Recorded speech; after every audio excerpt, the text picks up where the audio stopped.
A There's no music behind it though. What is good? What is good, everybody?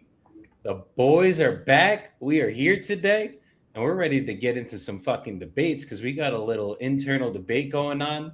I blasted Jordan on Instagram this morning. I think he's been feeling a little salty about it. So we're gonna pour some salt on that wound and see how it goes. So Ooh, Jordan, how are you wee. feeling today? Then Ross, and then we'll get into what the fuck is going on. man, brother, I am feeling blessed beyond belief, grateful every second of every day. Happy to be up here with my brothers, talking about one of our biggest passions. Ready to debate and prove the shirtless closer wrong on live. We're feeling good, bro. We're feeling good. How about you, Rossi?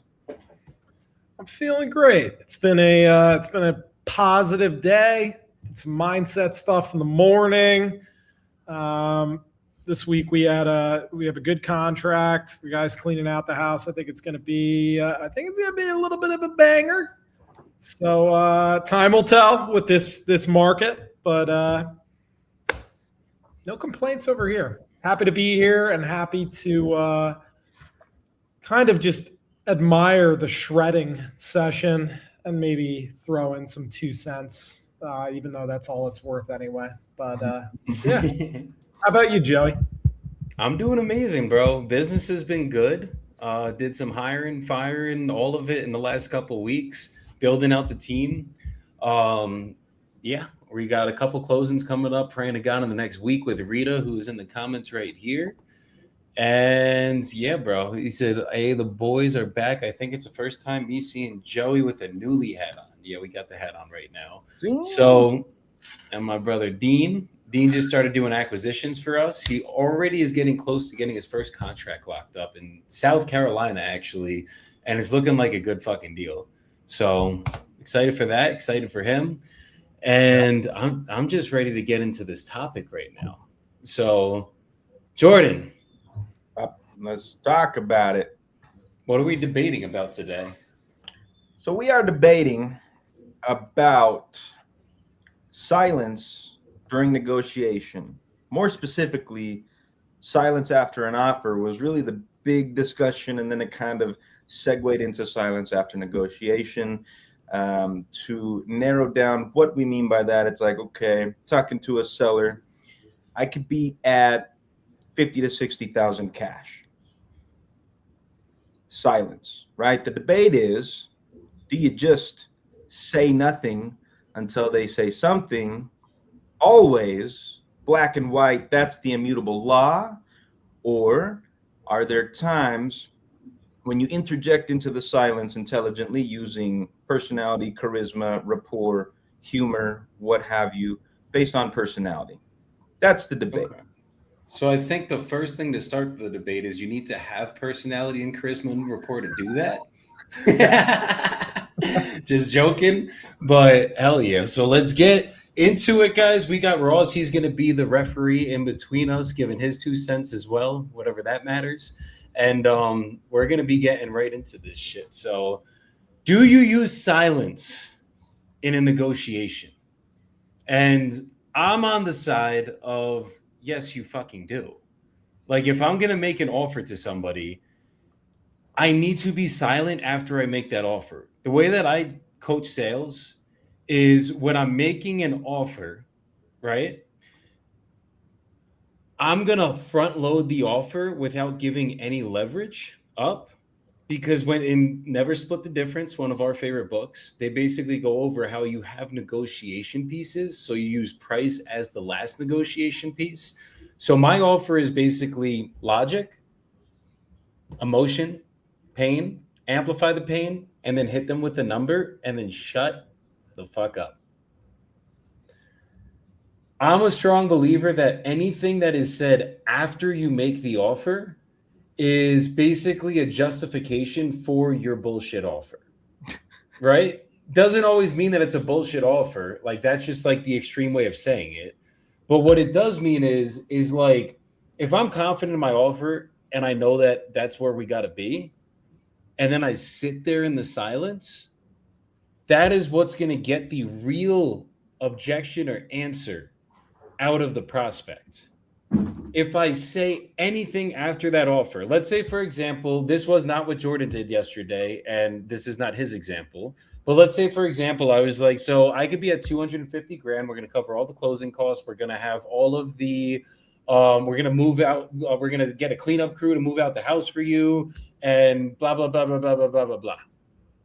That basically is saying that, like, my offer sucks and I get it, but these are your benefits. For me, the benefit you save as your leverage points, because now I can enter into a real negotiation. So, Jordan, I guess let's start with your side on this. Why is silence not good after that offer? Thank you. Thank you for passing the torch here. Jordan never said that silence is not good. Silence is an incredibly powerful tool as a salesperson, especially after making an offer. My perspective is that, like on an acquisitions call, first time I've talked to a seller, when I make my offer in that situation, I am going to lean more heavily into silence and kind of just shut up and let them respond first. The call that I posted that is in question was a renegotiation call. It was a price reduction call. And I had like 4 conversations with the husband and wife in question leading up to this renegotiation call that I did on my live. So my perspective on this one specifically in this certain situation is I had established rapport. It took me about 3 hours across 4 phone calls to build trust with these people. And I was able to build rapport and a connection with them on an emotional person, human to human level. So on that call, I hit her contract price was 75,000. I hit her at 40K, and I knew it was a gut punch. And I did use silence. There went 10 to 15 seconds of silence before I said anything. After the end of that period, when I decided to interject, first of all, I thought she for sure hung up on me. Looks like we lost Joey. We're going to continue. That was Joey with too much silence on paying his internet bill. So you kept that gap a little too wide, and that's what happens. Yes, indeed. But so that's my perspective. Is this wasn't my first time talking to the seller. This wasn't a straight up acquisition call. Had it been, I do typically err on the side of stay silent and lean into the silence and stay there. In this instance, and I went and did some research to justify my side in this debate. Silence can, with certain sellers in certain situations, actually become unnerving, and it can sow distrust in their mind and a lack of confidence on my end. In that case, I felt like being silent and remaining silent was going to show them that I thought my offer was bullshit. What I didn't do was justify my offer. What I did do was double down on my stance. I said, listen, if you want to tell me to jump off a cliff, I respect it 100%. You just got to know, based on what we went and saw in our walkthrough and I saw in those photos, I am not moving off this price. This is where I'm at. And I hope there's some way that you and I can work together to make this work for both parties involved. So wouldn't we say doubling down is the same difference as justification?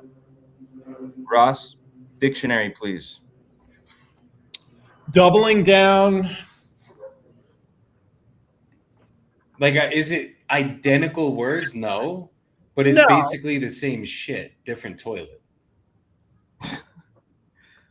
I like where your head's at, but doubling down, I double down a lot actually, because the way you're communicating it to the seller, if they're not understanding it or having difficulty grasping it conceptually, when you double down and re-explain it in a different light, sometimes that assists with the light bulb going off. Most people are too embarrassed to approach people with questions when they don't get what you're talking about. So they'll just either go in silence or they'll try to breeze over it in whatever manner. Now, silence after delivering an offer is extremely powerful. Extremely powerful. There's no doubt about that. But just remember, silence for too long, the human brain always wants to revert back to negative. Long extended times of silence could equal confusion, or in certain personality profiles, it could raise anxieties. So when you ease up the tension and kind of continue and almost assuming the close and just flowing, that gets people to the signed contract as well. So yes to Joey in a lot of scenarios, just deliver the build up, talk about their situation, talk about rub the salt in the wound of how much pain they're in, deliver your number confidently, and shut the fuck up. I use that a lot. And there are other times where I don't talk about the number at all. I don't even give the offer. I get them down to as low as possible. I talk about their situation only. Then I talk about all the value that we're going to bring to the table, how easy and hands-off it's going to be.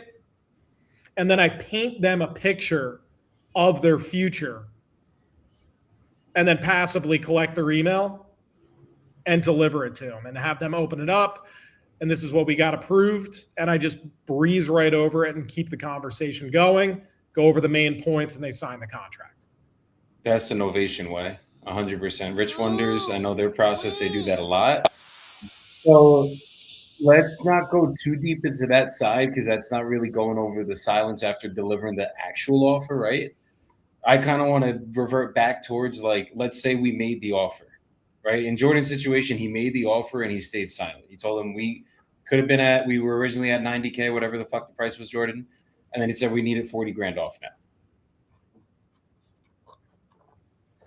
So what is going on here? What I see is we're assuming for the seller, even if we have a relationship with them, even if they're a green personality or an analytical person, I mean, analytical, you better stay quiet, right? But silence is like, let me ask you this, Jordan. Are you going to lose a deal totally by just not saying anything for 3 minutes straight? Like they're just going to go away. That's it. Timeout, pause. 3 minutes. I'm hanging up on your ass 10 times out of 10. 100% you're losing that. Not 100%. You're not going to say anything though. You're not going to be like, you there? Hello? Anyone here? You know what I mean? It's a call. So, no, but that's exactly what I did. When I broke the silence. Oh, them. No. If I'm the seller and you're talking to me, you're the salesman, you hit me with an offer that I do not like, and then you don't say a word for 180 seconds, brother, on the phone, and it's just silence, you're getting banged on. 10 times out of 10 that's just for Jordan personally. I'm hanging up on you every time. I was taught in customer service at age 18 working for Verizon. We don't even let people listen to the whole music for 3 minutes, brother. We're checking in. Hey, I just wanted to pop in and let you know that I'm still here for you. Still on the other end of the line, working hard for you. I just wanted to know I didn't forget about you. I'll be right back. Click. Right? That's a hold, though. Silence. That's customer service. That's not negotiations and sales, right? I don't think 3 minutes of silence is conducive to success in just about any scenario. 60 seconds of silence, we could debate that. 23,000 easy. 23,000 says it works because literally I've done that. Extremely uncomfortable. Mm-hmm. It's not comfortable when you're sitting there in silence. Like, I want to be like, are you there? Like, hello? Are we here? You're like, where do you got to be, buddy? But I've stayed 100% silent with every offer I make. And I've negotiated deals like this for years. And literally the silence, what it's going to do is it lets them think. And instead of assuming for them that they're uncomfortable in that moment, or assuming for them that maybe they're not in agreement with the offer, any of it, I don't know what the fuck they're thinking. That's why the silence is the most important part there. Because what you do there is you take your insecurities in that moment, and now you're going to feed it back to them, right? Where it's like, look, I get you might want to fucking like throw me off a cliff right now. That offer fucking sucks. You hate it. I get it. But this is where we got to be. Like, that's not gonna, I mean, obviously it's working in this situation. You knew the seller, that's fucking great. But had you had stayed in silence right there and just let them respond, if you have a relationship with them already, right? You tell them where you got to be, just give them the respect to think about it. Like, let them respond, even if it's, they didn't respond yet, so stay in silence. Even if it's like, they still have not responded yet, so stay in silence. Because that gas could be them coming to terms with the reality that they need to accept this shit. But by me interjecting and saying anything to them is basically putting my shit into them. And I don't know what the fuck they're thinking. I'm not in their brain, right? I could know them. I could have worked with the seller for 6 months, and I've had it happen before, right? But by me staying in silence and letting them respond to the situation, if I have a relationship, if I have enough rapport, they're not hanging up on me. They're going to be like, Jordan, you still there? Right? Like, why would they just hang up when, like, you have a contract with them right now? You have a deal. You're negotiating the deal right now, right? So it's like, by you just hanging up, or by you not staying in silence, it's almost like I'm feeding something to them. Whereas if you just stayed there and let them respond, what if their response comes out as, dude, I can't do 40K, but could you do 35? And it's like, now we're in the fucking race. You get what I'm saying? Yes. What is that? You peeing? Clap.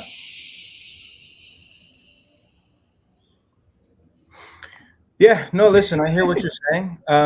But what I hear you're saying is that silence is a blind rule, and that's the way that it needs to be done always, no matter what. I wholly, fully, and will forever disagree with that in any subject, in any debate about anything. Life isn't black and white, right? That rule can't be true everywhere all the time. It's impossible. It's not reality.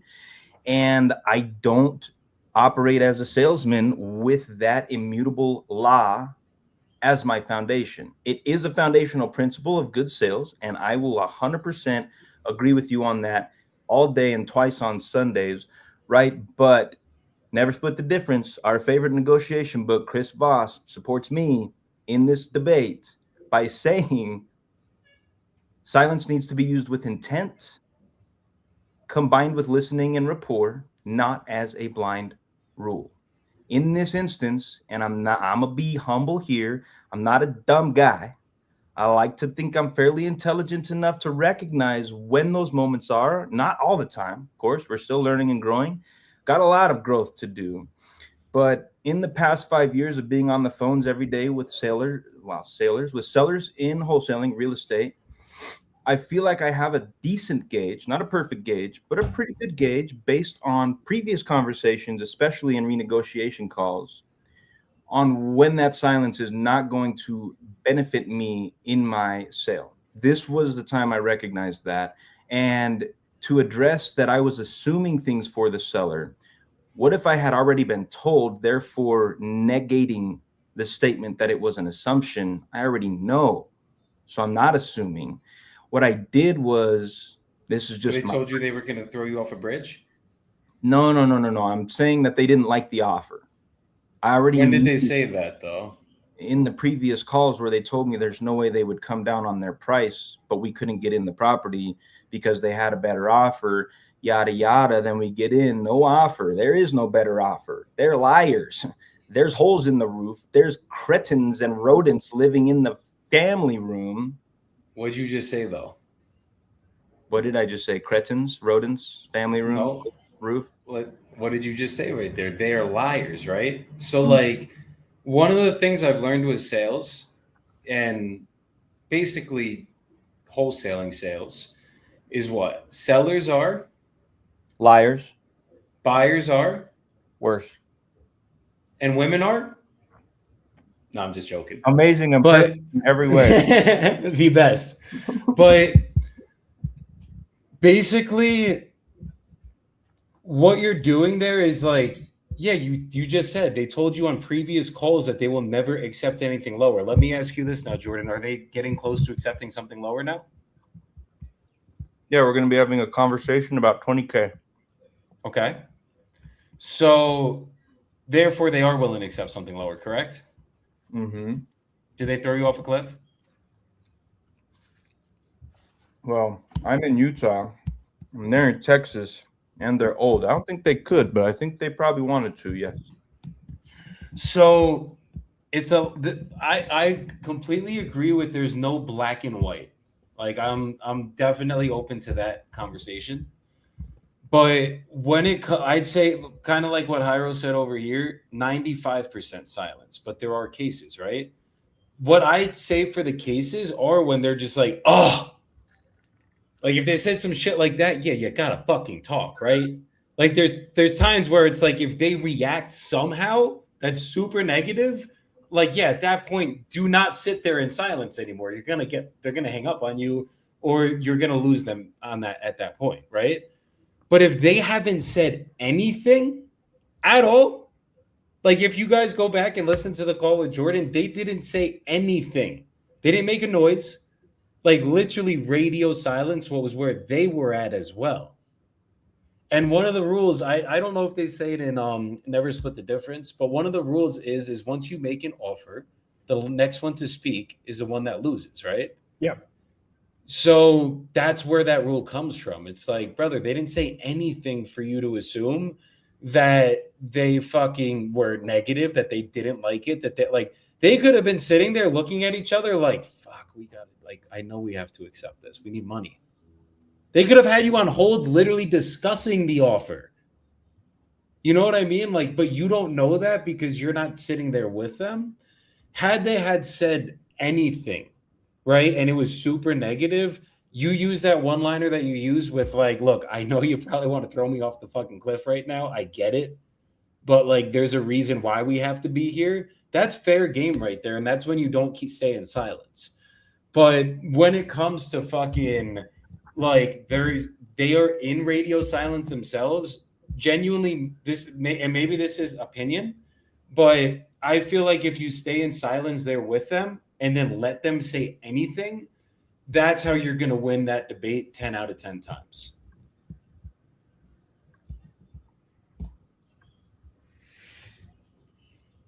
So when you deliver an offer and you remain in silence, believe it or not, it's a sign of respect. We're in an industry where people are letting go of something they might be sentimental about. Maybe it was a childhood home. Maybe they spent decades with the love of their life in there, and they were married, or they brought their kids up there, whatever the case may be. Typically, not all, because we deal with investors too, or people that just don't give a shit about their properties. There's no emotional attachment. But a lot of the times there is. So it's almost like the way I look at it is this is most of the time, not all. So I'm in agreement with you, Joey. Most of the time, you got to like play tricks with yourself because it's uncomfortable for you, but it's actually respectful for them. That would be like you over talking or being obnoxiously loud at like a fucking funeral, right? It's just certain things you're not going to do. So when they have to make this life-changing decision, and their biggest asset that they fucking own, and they just got delivered some shit news, odds are it's going to take 5, 6, 7, 10, 15 seconds for them to formulate an answer. Could take a minute and a half. It could take 3 minutes, right? I don't know their time frame. But if they don't say anything, I won't say anything. If they say something, right, it depends what they say. And that's when the 6 years, Jordan, of experience comes in. When they say something, that's when you have to determine as a salesman, do I respond right now or do I still stay in silence? So I've had times where they're just like, oh, no. It's like, whoa, hold. well, we got to be here, and this is why. And then you have to go into the logic again, right? Now we're in the negotiation. They said no. But if they don't say anything in that moment, Lou Chipetti, my brother from Jersey, says, when you drop the offer on the table, first person who speaks loses 10 out of 10 times. No question. Sentimental can come after, but I need a reaction first to work with equals keeps control overall. That I agree with, and the reason I agree with it is because they didn't react yet. They did not react yet, right? The reason you agree with it is because it supports your stance in this debate. No shit, it does. Good looking. However, how are you arguing with Chris Voss? Bring Chris Voss on this argument, on this debate. Chris Voss says, I see merit on both sides. I think Jordan's right in some instances, and Joey's right in some instances. 10 times out of 10, that means it's an immutable law. I don't subscribe to immutable laws anywhere except for one. What is the one immutable law of humanity, of life? It is death, not even taxes, because sometimes you can get around taxes. You can't get around death. The only thing that happens 10 times out of 10 times is that people die after they're born at some point. Everything else that happens in anybody's reality, 100%, 10 out of 10, no, sir. Don't subscribe to it. Disagree with you, Lou. Very much respect to you. Joey likes it because it helps him in this debate. All I'm saying is, even if it's 90% of the time we use silence and we don't say anything, I could subscribe to that. That means 9 out of 10. That's fair. Yeah. One time is what happened on my call, and I think it was used appropriately, and it's working. And Rita, to answer your question, current status is we're at 40K. I spent 40 minutes on the phone with the buyer who went and walked it yesterday, broke 2 doors down, found hoarders in the other rooms that we didn't have access to. So we're at 40K. They're chewing on that. I'm going to call them and tell them they need to be at 15K cash, or we'll do a promissory note. They'll get 22K.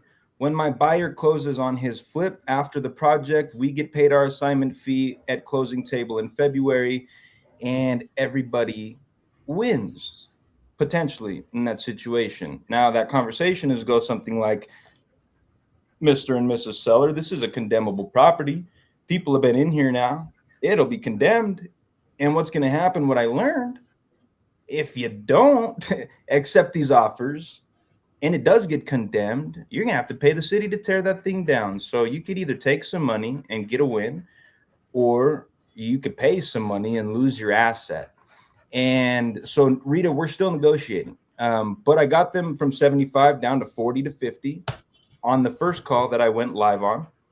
And listen, to Lou and to anybody else, I did use silence also. I used a combination on this call. I did stay silent for about 12 to 15 seconds after I made my offer. I'm not sitting on there for 60 minutes in this case, based on how my previous conversations have gone with this couple. They've not gone well. It's been a lot of fighting, not negative fighting, but it's been a lot of me really having to build trust with them. And I didn't justify. I just said, listen, I already know we've been talking, and yeah, I know you're probably going to want to throw me off a cliff, but don't, because I'm your solution here. Let's work together to figure this out so we can make it worthwhile for you as well as for my team and I. You know what I mean? Justification. Look up the term right now. Put the definition on the screen. So I asked Chat the same thing that you asked Chat with Chris Voss. Of course, silence is pressure. Well, I mean, that's where you got it too, brother. So I mean, I'm gonna at least ask it. No, we decided silence is pressure, not awkwardness. Most people feel a rush to fill it, and that's exactly why it works. Voss's core idea: whoever talks first after a strong statement usually gives up leverage. That's why I'm saying, like, if they didn't say anything, you are giving up the leverage there. But when always, or you could have had them signed at the price reduction on that call instead of justifying it after you had made the offer, or it doubling down, whatever the fuck we want to call it. Same shit. Always or usually? What do you mean? I mean, you read it. Did it say always gives up leverage or usually It says usually gives up leverage 100%. So maybe 8 to 9 times out of 10. If we play the full call, I want to hear what their response was after that. And typically, it's go. So put it this way: if it usually gives up leverage, does it mean yet again? There's no black and white in life other than death and taxes, right? So we can agree on that. However, if something's 90% effective, I'm going to use it 100% of the time. Versus if something's fucking like, if I know that in a debate or in a fucking negotiation that I want to get my way, and I know that's going to be more effective than speaking, I'm going to shut the fuck up until they say something. What's the worst case scenario here, Jordan? Like, tell me the worst case scenario, because this is usually how I go about making my decisions.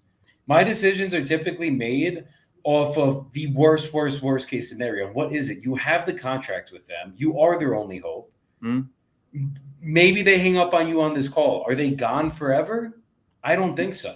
Worst case scenario, nobody shows up at title for closing. Nobody can force a human being. Yeah, that sucks.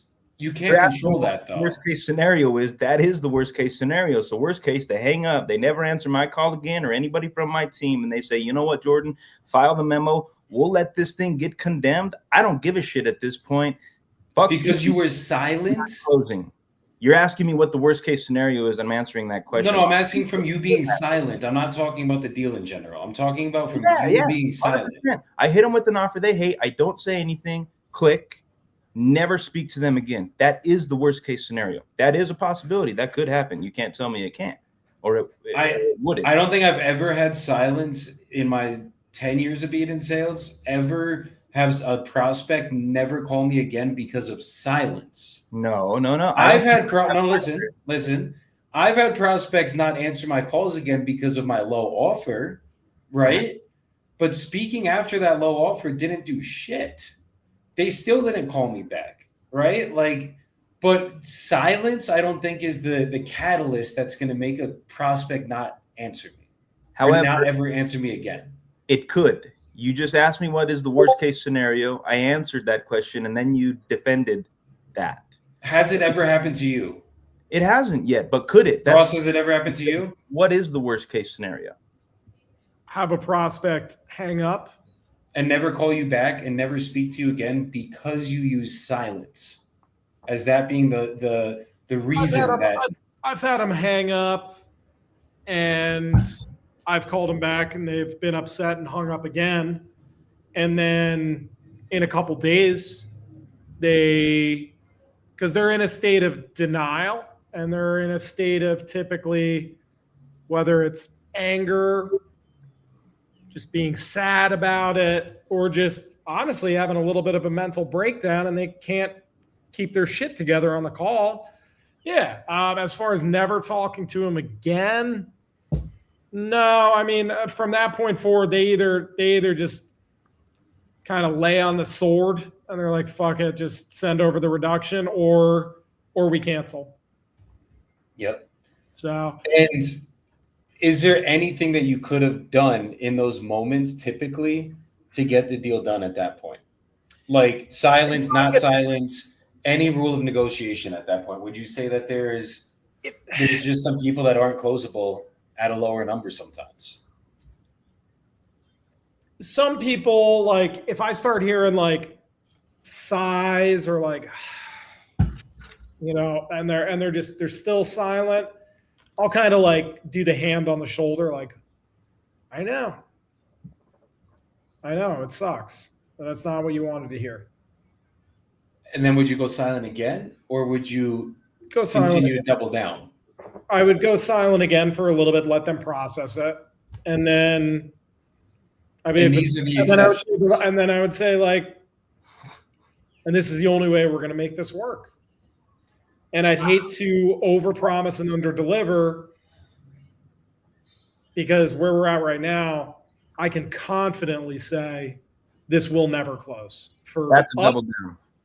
For us or any investor.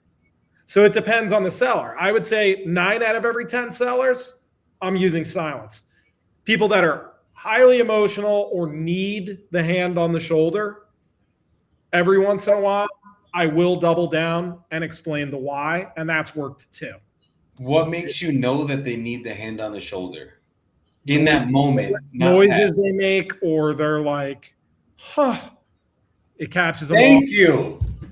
Let me ask you though, however, if Catches you're a person that is never silent, never quiet, every time you've spoken to them on the phone, let's call it in the past 7 days, you've been on the phone with them for 3 hours, there hasn't been a moment of silence from their end of the phone. Rather, they're over talking you the whole conversation.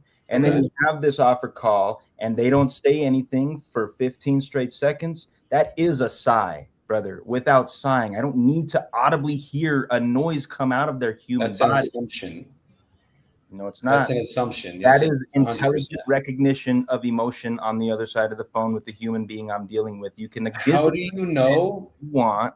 That's what. How do you know? I agree.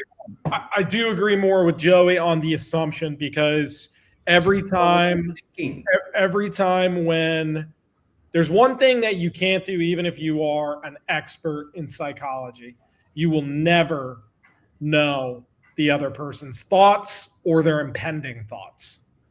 And anytime you interrupt or throw in anything, you're disturbing them, or you're shooting yourself in the foot.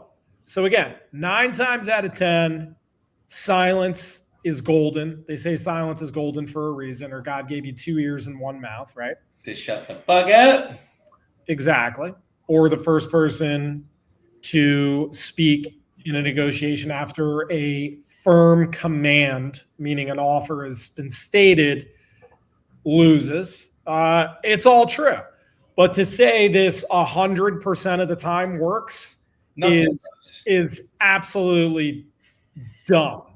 Nothing. To say that I stick to this every time, odds are going to be in your favor with the percentages, which I think is about 9 out of every 10 times. Odds are going to work in your favor. If that was the only tactic you used, life would be good to you. You get a lot of contracts. Over assuming that I should jump in, you're going to get less contracts for sure. And let me say one more thing. So every single time that you were on the phone with them before, right? Why were they jumping down your throat? Because they didn't want me to get inside their property. Okay, but why were they jumping down your throat? I get they did, like that's the situation, correct? But I'm talking about, like, let's go deeper into the situation. Why were they responding by jumping down your throat? For me to answer that question, my brother, would be for me to make an assumption. I don't know what the fuck they have going on. Yeah. What were they not getting? Question. What did they want? What did they want when you were in that situation? They wanted me to buy their house without walking inside of it. What were you trying to get? Access. Exactly. So they had something that they didn't want. And how did they voice that to you? By saying as much. They didn't want me exactly. to. So what if we looked at it from this perspective, right? Every time that they disagreed with you, they jumped down your fucking throat. What if this was the one time that they finally had reality set in and they saw those fucking pictures? Because maybe they never went to that fucking house in the last 10 years. That's a very real, I don't know the whole situation, but maybe they did go to the house, maybe they didn't, correct? But what if reality was finally setting in for them and there was no objection in that moment, right? And that's why they were silent. Are we assuming for them right here? 100%, right? With what I'm saying. But think about it. If you're going off your logic, which is fucking, you know the seller, right? And you know how they react, and you have a relationship with them. And every time that they disagree with you, they tell you they disagree with you. So if they disagreed with you at this number that you're coming in at, why would they not say it in that moment too? If they've never been silent with you the entire relationship, and this is the one time that they're silent, I guarantee you, I could put money on it that silence, had you had stayed silent right there, they would have told you exactly what they were thinking. Because if they jumped down your throat every time before then, and now they're finally fucking quiet, I don't know, guys. But to me, typically that's them coming to terms with fucking reality. And you got to stay in silence there, and that's when the silence works the best out of anybody. Yeah, sometimes it's a way of them coming to terms or almost admitting defeat when they do that. It's like people get upset in life because of expectations. That's what it comes down to. Expectations are most people's worst enemy, whether they know it or not. As soon as you start setting whether verbalizing your expectations or thinking your expectations, and us being not good enough closers to pull those expectations out of them, expectations crush everybody's soul. So when what they did was go on Zillow or this and that, they had these expectations, but at the same time, they're still hiding something when they're refusing to provide access. I feel it's our duty and obligation. As soon as someone says that to me, I typically say, that's very fair, and I can appreciate where you're coming from. Although you don't want to give us access, it is mandatory in our system that we're going to consider this a full gut job or tear down. So that is the offer that we're going to have to deliver, and we're going to be very firm on that number. Now, do you want that offer, or do you want the best offer? I like that. No, that's good. Right there. What if you're already under contract at a certain price because of blatant dishonesty? Okay. And they said, brother, I was told this was a livable property that needed a mid-level rehab. There's been holes in the roof for 5 to 10 years. It's been raining in there. There's families of rodents that inhabit. It is habitable, just not for humans, unless you want to pitch a tent. Cockroaches in the living room, right? Roaches, termites, all of it. But they just straight up lied to our team. So I understand that perspective, Ross, and I actually really like that approach. It was just hard for me to do that in the situation that, full disclosure, we allowed ourselves to get in by not getting access. And that is the conversation that was had with the sellers. Listen, it is I have to get in the property. It's non-negotiable. Otherwise, we just can't close. We can't help you with the sale of this home if we can't see what's going on in there, unless we make a sight unseen or full tear down offer, which is going to look something like $20,000. And this all happened over 4 or 5 phone calls and quite a decent amount of time working them in that way to get them to finally give us access. And they full knew what was going on in there. And it's like, I think what you said, Ross, I typed a note so I didn't forget. Like that silence, you said maybe it was them admitting defeat, right? They're realizing this is that moment. I'm sauced here.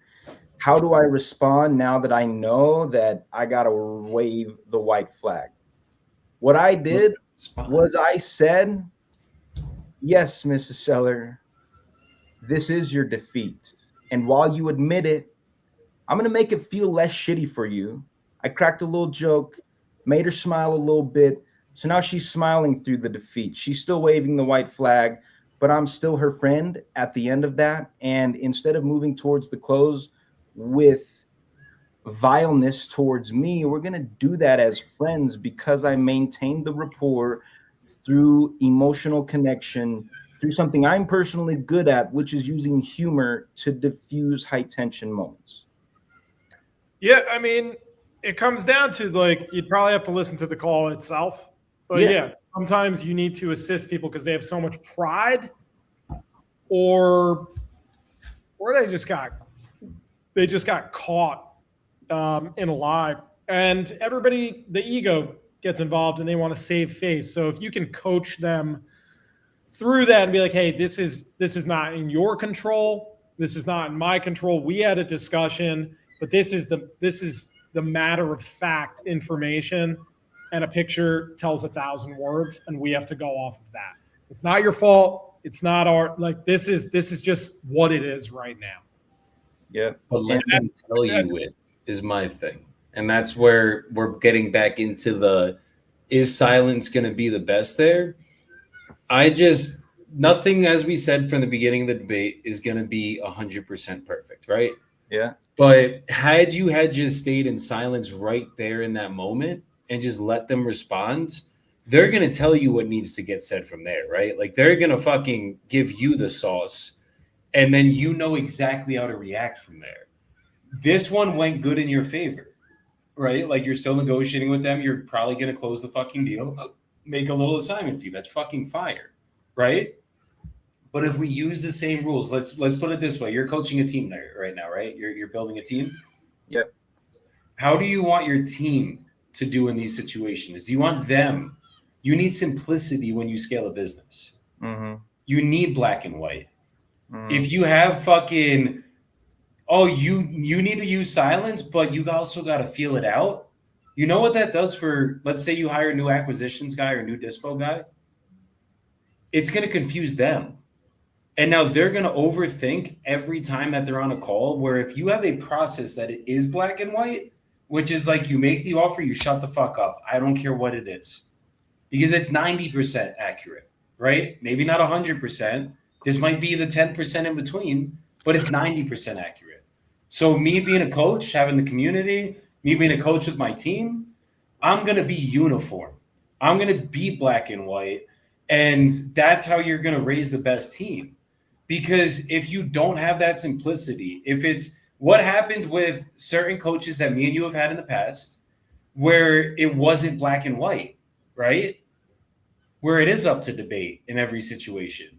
When it's up to debate in every situation and we're not going with black and white rules as a scalable business or as a business I'm trying to scale, bro, my team's going to be fucking confused. The new people are going to be fucking confused. And they're not going to be able to make the right decisions in the right moment. But if they have a blueprint on every single call, and it's like they have the script, they know to use silence at this moment, and if we know that is at least 90% effective, they should be using that 100% of the time instead of me being like, oh, well, there's times where you don't use silence, actually. And then they're like, well, when? It's like, well, when you feel it. It's like, yeah. No, I hear that. What do you mean when I feel it? Like, that doesn't make any sense because we have our experience, right? But to scale a business, the majority of people, like Ross, what is my favorite type of person to hire on my team? Your favorite type of person? Yes. I don't know. You love everyone. With a shit ton of experience or with no experience? Nada. No experience. You want to mold them, shape them, and turn them into a beast. So the less bad habits they have, the better. Exactly. And then they're coachable, right? But if I have someone that's learning from me, and Jordan, you as you're being the leader and growing your team right now is fucking, you need a united front with everyone that walks in that door. It needs to be not like this could be up to debate where sometimes you use silence, sometimes you don't. It needs to be from, no. Every time you make an offer, you use fucking silence. Tim, when you're negotiating with the buyer and they give you and you give them where you have to be, shut up. You don't say a thing. And that's going to make your business make more money consistently than putting a seed in their head that there are times where it's not okay. Yeah. And that's why for me, it's like, I can drop my ego, right? And be like, look, you're right. There are times where fucking maybe it can work differently, right? I can agree with that. I can say that because it's working right now, right?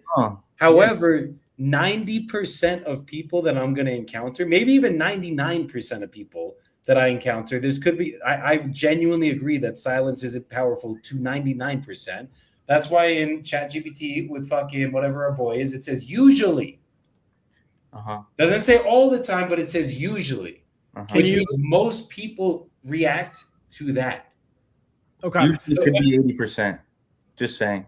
Definitions. Get a dictionary. Love you. Anyways, what's up, bro? But now we're back in black and white. I'm going to put the kibosh on this because obviously both of you are correct. Like nothing should be set in stone. But as business operators, we do need to think about scale.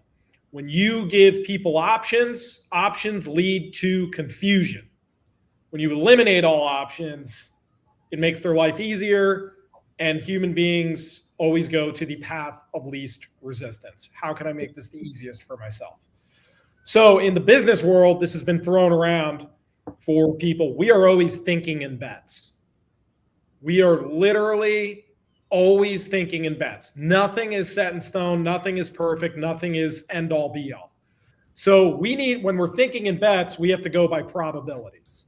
In the business world, if you have 51% of the information, you should Make the decision. lean towards yes.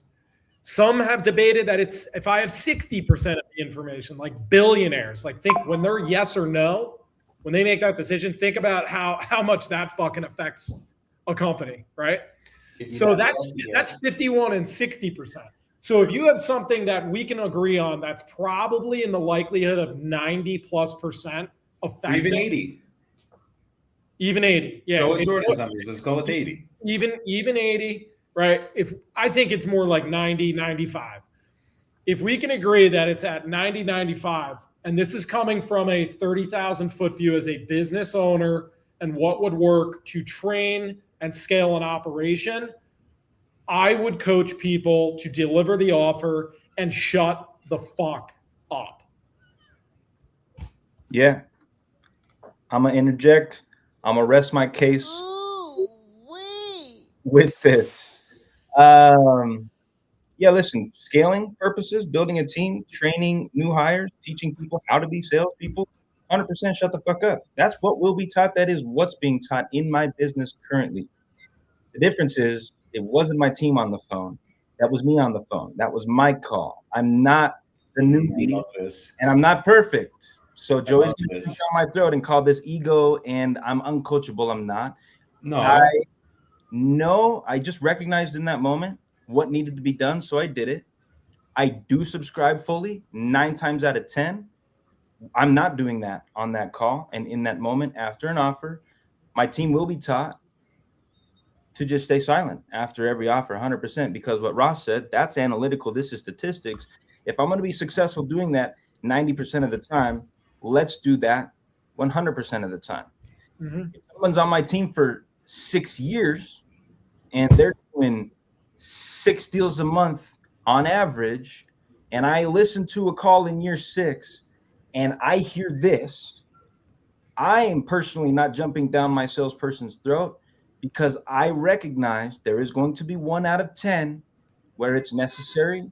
If I feel you have enough experience to judge that appropriately, it's not a perfect system, I give you the license and the freedom to make that call. And you're going to fuck it up sometimes. Maybe I would have fucked it up this time.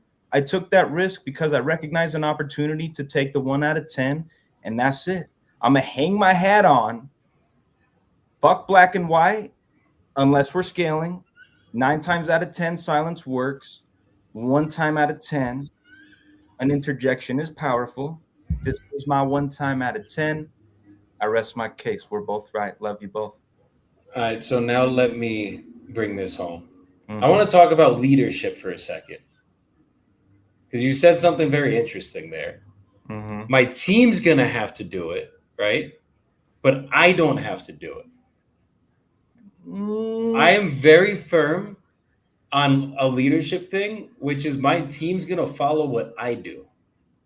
If I go smoke weed every single weekend and go drink every single weekend, what's my team probably going to be fucking doing? If I go fucking not smoke weed every weekend, and I go on a hike every weekend and go in nature and fucking everyone around me is seeing what I'm doing, they're going to eventually follow it. It's how it goes. So you cannot be the exception. When you are the exception, that's an ego thing. That is a but I'm better than you thing, right? It's like, why? No. It needs to be a united front when you have a team that's following you, because that's what it is. If you have a team that believes in you and you tell them that you are not going to fucking worry about this, you are going to stay in silence, and then they go and watch your replays And they are the ones that are looking at you and what you're doing, and they're gonna mimic what you're doing. It's like children sometimes. It's the same shit. If I go fucking fart in my kid's face, my kid's probably gonna fucking go fart in some other kid's face, right? So it's like it's very similar to having a team or building a business where I promise you, they will see what you're doing. They're looking at everything that you're doing. Trust me. I got questions. And what happened? I got questions about that. Okay, let me finish. Mhm. So if you, as the closer, are not following your process to a T, why would they? If you have exceptions to yourself, they're going to think that they need to make exceptions as well. Even if it's like, I can tell you one thing, but I can do another thing. They're not going to follow just what you say. They're going to follow what you do. And that's just a fact. And that's just human nature there. So let's hear what your questions are now, buddy. I'll touch on that because I fully and 1000% subscribe to, as a parent, got 3 kids. You don't get to say, do as I say, not as I do. Kids That's are going bullshit. to do as you do, period. That's how it works. I do agree and subscribe. That's human nature. My question, as I'm hearing you say this about leadership, though, I never, ever at any point think I'm any better or any worse than anybody else in the planet. I'm humble in that sense. Okay. What I do recognize, though, is in some areas of life, I might have more experience than other people, right? If you have a baby, in 9 months, you're going to have a newborn. It is perfectly okay for us to have conversations as brothers where we recognize I have more experience as a father than you do, Well, right? 100%. So where I'm going with this is something arises with your kid and I got the answer. I know what to do here. I can step in and provide that answer because I have the experience to do it. Right. That doesn't mean I'm not following my process. So my question to you when I'm hearing you say that is, in your business personally, specifically, when your team comes to an impasse, they cannot get through with a buyer or a seller, why do you step in and push past the impasse and get the goal accomplished? It's not because you're better than them, and that's not the message. No, it's experience. That's it, brother. So when they listen to my lives and they hear me do that 1 time out of 10, but every 9 other streams, I am using silence as my main tool. We are communicative. It's all transparent on my team. They're going to ask me, what the fuck was that about? And I'm going to tell them straight up. That was a moment where I actually recognized that in this negotiation, silence wasn't going to benefit me here. That's not to say you have to do this and I'm better so I get to do this. I'm not saying it's an ego thing on that level. What I'm saying is if like by you not following the process to a T and you switching up in that moment, what's going to happen with them is now they are thinking about that. Sure. That's and fine. Because they're thinking about that, it's not fine. And the reason why it's not fine is because now you're creating confusion in the business. So, and when you have a team where everybody knows the process, like McDonald's, right? Like, why is McDonald's so successful as a franchise? It's because they have a manual where, why is it that every burger that you go to, you could go to a McDonald's and fucking, obviously countries, it might change a little bit because the meats, like the cows are different here, the whole 9. But in the United States, I could go to McDonald's in fucking California, and I could go to McDonald's in Texas, I could go to McDonald's in fucking Tennessee, and the burger is going to taste identical no matter where the fuck I go, right? At least 99% of it. Maybe there's that one fucking idiot that didn't follow the script, right? But that is the exact reason why McDonald's is such a franchisable business. It's because they have a manual and everyone has to follow it, and that there is no exceptions to it. So it's the same thing with us as we're trying to scale a business. If 1 out of every 10 times is up for debate and it's not, no, this is the way it has to be, now your team starts thinking and questioning, right? And when that happens, what happens when the new guy comes in? And then your team starts following what you're doing, right? So maybe 1 out of 10 times they don't stay in silence with the sellers. And then you're teaching a new guy that's like, yo, you need to stay in silence with the sellers. And then they get on a call and someone else on the team is not staying in silence with the sellers. You now no longer have a uniform front. And now your business is actually less scalable. Because now what you're having to do is you have people on the team that are confused instead of people on the team that like, this is why I love hiring new people. I can take anybody that has a good attitude, that is coachable and available, pull them into the business, and within a month to 2 months, get them paid like clockwork. And it's been going like that for a pretty long time now. And the reason that that's a thing is because I have a process and you have to follow it. And when you follow it, you're going to make money. You know what I mean? And if I start budging on the process, right? I get on a call and I don't fucking stay in silence. I'm going to call myself out and be like, guys, I fucked that up. Do not do that. That is not okay. Like I'm not perfect. I got to get better all the fucking time, right? Like you're not perfect either, Jordan, right? No. But if I make it okay to not follow the process, now that starts going into your team.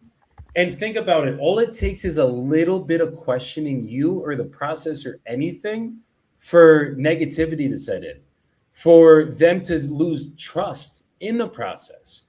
And now that could trickle into other things in the process that you're trying to build. But if you do what you say they need to do, and there's that uniform front, now when you bring people in, they're going to follow that process through and through. And then there's going to be a culture built of following the process. And then when you have that culture built of following the process, when you're not around, they're going to enforce what you need to do, which is enforcing that process, right? And when you can have other people do that, because you're only one person, brother, like we're scaling a wholesale business right now, both of us. So to scale the business, there's be times where you're not around. And if your team is supporting you and the process, and they know this is the way it has to go every single time, everyone's going to fight for that in a good way.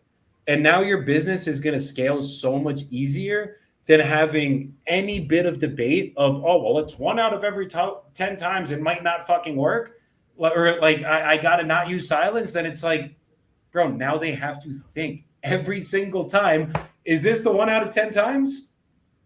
Right? And that confusion is going to basically get into their minds as a salesperson and lose confidence.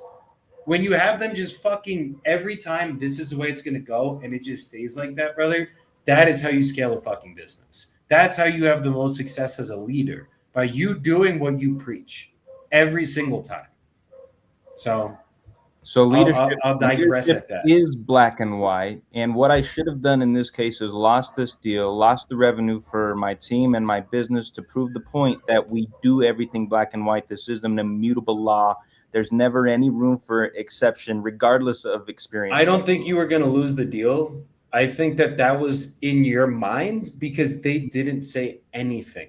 Had they said something, had they had done what they had done on every single other time when they disagreed with you, then yeah, you're right. If they were arguing with you, no shit, you got to say that. But they didn't argue with you. They didn't say anything. All that they did was sit in silence, which was completely opposite of every other response you had from them. So I do say you stay with that rule, even you as a closer, me as a closer. Because if it's 90% effective, it's usually going to work 100% of the fucking time. Math, yeah. Mm-hmm. And if they go negative, as a good salesperson, you can come back from that. That's a fact. So you just need to have a united front with you being the leader, being up here on these lives so that they can stay in it and they can follow it. That's how we build a scalable business. And if you lose one deal, it's one fucking deal. I'd rather lose one deal and get 40 more by having a team have a uniform front than be like, I can't lose this deal. I'm going to go, all bets are off the table. I'm going to switch up my process now. And now my team's going to lose trust in me. And now I could lose fucking 40 deals. That's why, yes, 100% I would lose that deal in that moment. Yes. I don't think that's my ego speaking. So listening into this, both of your perspectives, it's funny, on both of these debates are coming from wildly different places. That's what it comes down to. Where Joey's coming from is he wants to scale at mass, and he wants to be one of those wholesaling operations that has, I mean, he's comparing it to McDonald's. So he wants to have a team where he might want to have 60, 80, 100 deals at a time, maybe. Possibly. Right? No, I could see it happening. 100%. Well, that's where it's kind of coming from based off what you're saying. Where Jordan's coming from is a smaller operation where there's some humility coming to play. Where he's saying there are exceptions. There's exceptions to everything. Now, if he explains to his team 99.99% of the time, stay in silence. But if they're huffing and puffing, making a weird sound, or you can hear that they might be having a nervous breakdown or something like that, and you need to guide them, or there's confusion that you are insanely sensing, then jump in and justify. But other than that, that's like that's like so rare. That is the anomaly. This is how we do it. Mm-hmm. Mm-hmm. So that's how I would explain to my team. It would be right in the middle, leaning more so on what Joey's saying. And I always say there's exceptions because there are sellers that still to this day, you think you've heard it all, seen it all. And some will still throw you for some sort of loop. And you have to act as best you can with essentially the information you have at that moment in time and make your most educated decision at that moment in time. And sometimes it might be a little bit off from what you normally do. 100%. But if you explain that to your team, do this 100% of the time. Do this or do your best and forget the rest. That's it. And I think that's fair. That I can agree with too, Ross, for a fact. Because that's completely fair. Like, look, I'm not the type of person that it's like, I'm a perfectionist, right? I'm going to correct people. But correcting people is not bad. It's like, where is your perfectionism coming from? Right. It's coming from following the process, because anytime I've ever had someone that got out of the process, right? They didn't have success.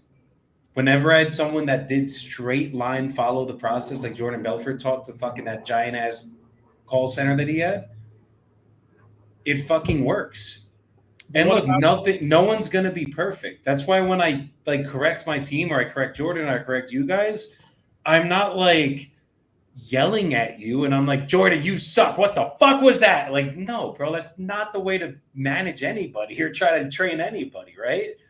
But I still am a strong believer that when you see something like that call and you hear where he could have done better, I'm going to critique it 100% of the time. And my team typically does not get even remotely upset when I critique them. That's the beauty of the team and the culture that we're building, because we're building a culture of growth every single day. Yeah, if you have a team that's giving you constant pushback. Yeah, if Jordan was on my team in this debate, oh my God, I would be done. So let me ask you this. This is my opinion in the matter, because I think now more than ever people are detecting scripts, and then you have AI. And because of all the technology, the amount of calls, the amount of scripts out there, I think using a script is great, but sales frameworks are more real. And when people can sense you are real and you are a straight shooter, people buy you at the end of the day. So they're not choosing to, they won't even ask you what your business name is, and they won't frankly give a fuck. No. because they're selling their house to Jordan or Joey or Ross. It has nothing to do about our companies. So I think at the same time, sales frameworks, because of how many different personality profiles we're hitting, right? We're dealing with people that can take this conversation the train is derailed and then back on the track, derailed again. But if That's we a have, straight line system. if right we have there. if we have a framework, we're good to go. And if you were to the most important parts of it, I think you should have systemized. So what I've seen from the framework to a script is Jordan, for example. How long did it take Corey to get a contract on his first day back? 2 days, 3 days. First call? First full conversation he had with a scheduled seller. Yeah, he locked it up first call. Did he follow a script? Yeah, pretty much. So I think it depends on the script, Ross. Because there are scripts that are just like, dude, what the fuck is this? Like, this is so wordy, right? And then there's scripts like the one that we've built, which is, in my opinion, it's a script, but it is kind of a framework. The only part of the entire script that is scripted, that is like, this guy's obviously reading something or fucking saying something that he's memorized, is the way our process works is I'm going to ask you a couple questions about the property. Once I have all the information I need, I'm going to get you an offer on this call. That part, right? But the rest of the script is literally questions, right? And they're written in a specific place. And then the straight line sales system says, like, when you're fucking, the straight line's right here, this is the script, right? They're going to come up here. They're going to go down here. Mm-hmm. It's my job to go up here with them and then pull them back into the script, right? Because when I can have that control of the call, I'm going to get everything answered I need. I'm going to get them the offer. I'm going to get rapport with them. I'm going to get a relationship with them, right? Like the rapport section, you can't script that. That is a framework, right? It's the only part of script is what's the reason you're looking to sell your property? And then from there, you have to go off the cuff. Like you cannot script that. I'm sorry, you can't. It's just not like I got to ask open-ended questions. I can give you 100 open-ended questions to pick from, and that's fair. But it's not, that part's not scripted, right? So I agree in that sense that. But going off the cuff, I believe is earned when you have the script dialed in. Then you can kind of, because you know where it's going, you know where you're at, you know where you fell off. But it always has to come back to here. But you know when to pull them back in. It always has to go back to here. That's the part of having the script. Is basically the alphabet. Right? You got to have an alphabet before you can form words. And then when you have a seller that's all the fuck over the place, that's when you can start building words, right? Because you have the alphabet, which is the script, and the framework dialed in. Now we can get more advanced with our vocabulary and start piecing this together to finally get a sentence.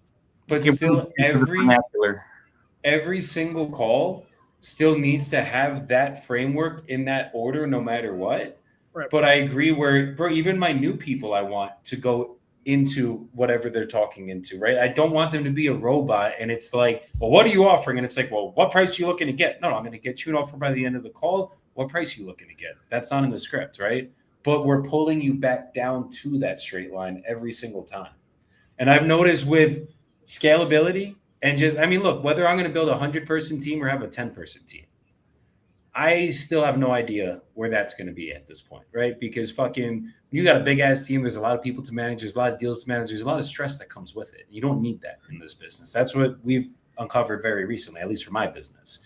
However, when I have a team and we have a process and everybody knows that process and everybody follows that process to a T, and then that process is what can get corrected. Now, as a business that has 20 deals on the board, right? And I see something that's fucked up. Like before we had property information was not in the right place or property access was not in the right place. I'm on the phone with the buyer, property access isn't there. That had to get corrected, right? Like Prisca, where is the property access? She put it in the right place now. Now we're good. And it's like, now I can have something to hold people accountable to. So funny thing that Rita said is I love how Jordan's a laid back boss. The reason I was laughing about this is because me and Jordan were speaking last night. I think it was last night or 2 nights ago about this. And you can't be afraid to hold your team accountable. And I think that's a common misconception that a lot of people think is like, oh, I'm just going to go work for the laid back boss. But Jordan, honesty hour for a second. Mm-hmm. What has being the laid back boss done or gotten you up until that call that we had on fucking 2 days ago? Before I answer that question, Rita, first of all, thanks for that comment. Now we got to talk about this. Second of all, I need to ask a question before I answer that question. Yes. Is it possible to be laid back while still holding people to the highest standards and holding them accountable? I feel like that is basically how I am, because I talk about when I take mushrooms. I talk about when I quit weed. I talk about when I fall off the wagon and I smoke weed. That would be, to a lot of people, a fucking laid back boss, right? Where it's like, you can be honest with me and real with me and we can talk about a lot of shit. But if you fuck up, I'm going to tell you where you fucked up and we're going to fix it together. Yes. And me telling you that you fucked up, this is the issue that I've noticed with business and fucking most people. It's literally that they want the laid back boss. They don't want to be held accountable. But if you look at the most elite operations, whether they're a 4-person operation or a 40-person operation, the one thing that needs to get done is you need to be able to be held accountable. When you aren't able to be held accountable, Jordan, if you were on my acquisitions team, right, and your goal is 5 offers a day, and you don't hit 5 offers a day for a week, we're going to have a conversation about it and figure out why that hasn't been happening, right? And then when we can, hold on.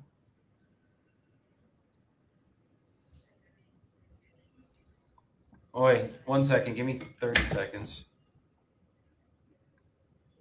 30 seconds, sorry. Well, Joey takes 30 seconds. The point that I know he's getting to, I'll just get there for him, is you can't be successful being the laid-back boss if you're unwilling to hold your team accountable. This is what we've been talking about a lot, Joey and I. Talking through it. Yeah, just something I got to work on. Listen, I do tend to err on the side of not holding people accountable enough. I had a breakthrough the other day. We were talking about this. I'm not like this in my home with my children. I hold my kids probably more accountable than a large percentage of parents in America. So much so that, I know there's times my kids go in their rooms and do the whole, oh, you dad, man, you're a hard ass, but it's not. It's just because I love you and I want to see you succeed, and I know you can. So you're going to be held to this standard because I also know your potential is above that standard and we can do it. One thing that I'm learning, and as I'm scaling and building teams, is I also have to hold my team equally as accountable, as well as myself as equally accountable, right? But I think I'm trying to learn how I can do both, how I can still be considered laid back while being like, yo, you didn't hit your numbers today. Why? How can we get better tomorrow? How can I help you hit your numbers tomorrow? Let's set that goal. Let's make it happen. If it continues not being hit, right now we got to have a different conversation. That's an uncomfortable conversation, but a necessary one, right? So let me ask you this. Mm-hmm. Why does accountability mean that you're not laid back? I don't think it does. I think that's the general perception, however. That is. And that's where most people are wrong. That's why 99% of people are broke and fucking 1% is rich. That is it right there. It's that they want the laid back boss. Why? Why do they want the laid back boss, Jordan? You know? So they can be lazy and take it easy. Yes. So that they can work under the standards and they can slide by and hopefully think they're going to get rich by doing it, right? Because everybody wants to get rich. Everybody does. But when you show them the bill of work that they have to do to actually get there, they would never be able or willing to do it. And that's the reality. And it's funny because everyone calls you the laid back boss now, right? I used to be the fucking laid back boss. Somehow along the fucking the time, because I'm direct now and I'm honest and I fucking hold people to the fire, I'm not the laid back boss anymore. But the one thing I'd say, and Jordan or Rita said at the end, your employees will love you by being the laid back boss. I say that's bullshit. They will actually love you more when you hold them to the fire. Because the one thing, if you go and did a poll, silent poll, where my teammates did not have to put down their names and then wrote, what is their perception of Joey? I could promise you, they fucking, unless this is me being an egotistical prick, they do love me. We all have good relationships on my team. And I hold them to the fire every single day. When someone fucks up, I'm like, yo, what are we doing here? And then we fix it.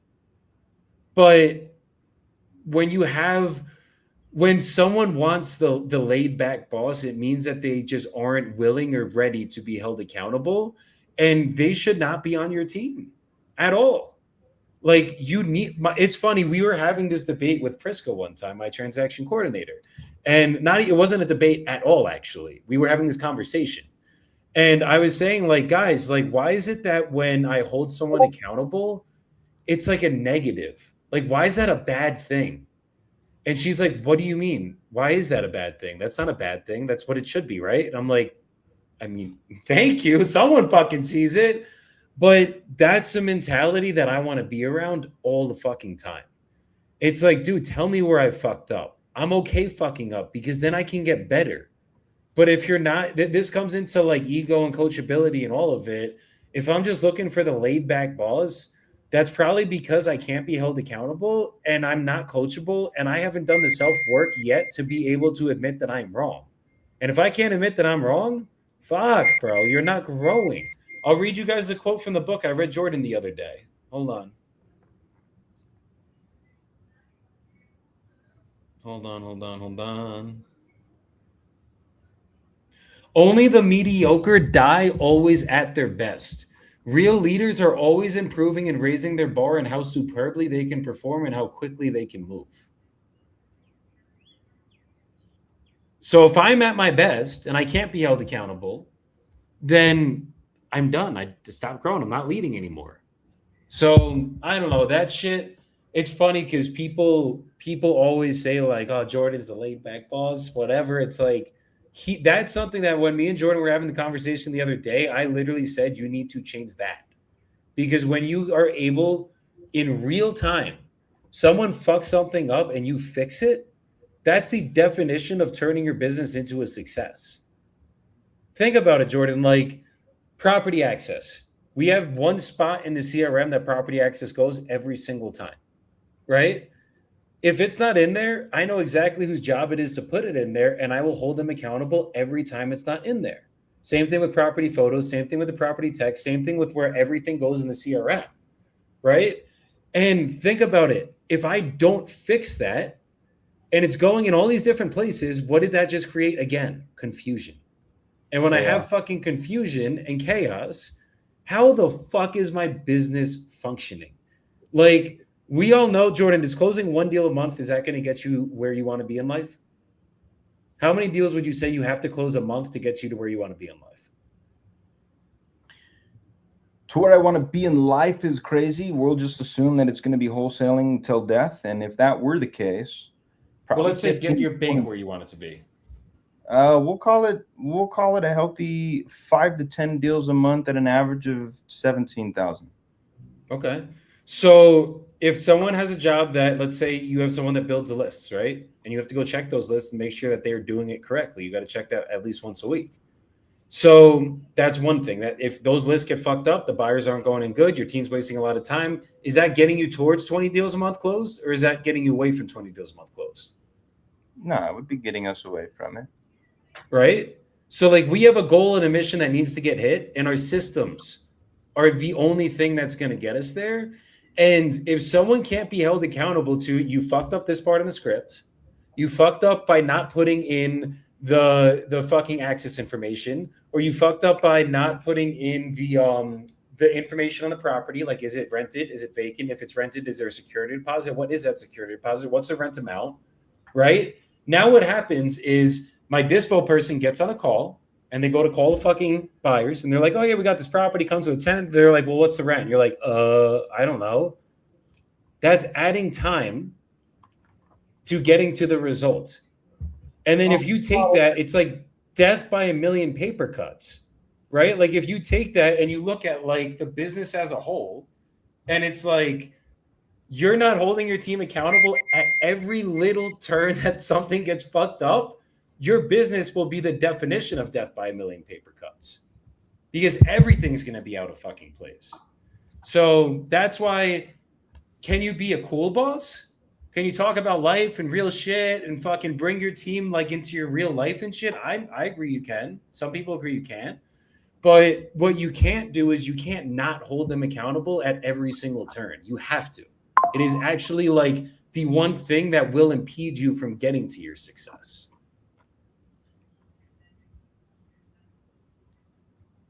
I'm off my soapbox. Joey's passionate about this because we have all been there. We have all been the cool boss, and we have seen the shit show that it's created, and it is death by 1,000 paper cuts. I was listening to this the other day. I got to go back in the memory banks, whether there's a podcast or a YouTube, but I finally saw the light the other day. All of this finally made sense. The light bulb moment went off. I wish I could crack my knuckles, but I can't. So get ready for this. I can't either. Reason is it's called the entrepreneurial trap. What is the entrepreneurial trap? The entrepreneurial trap is this.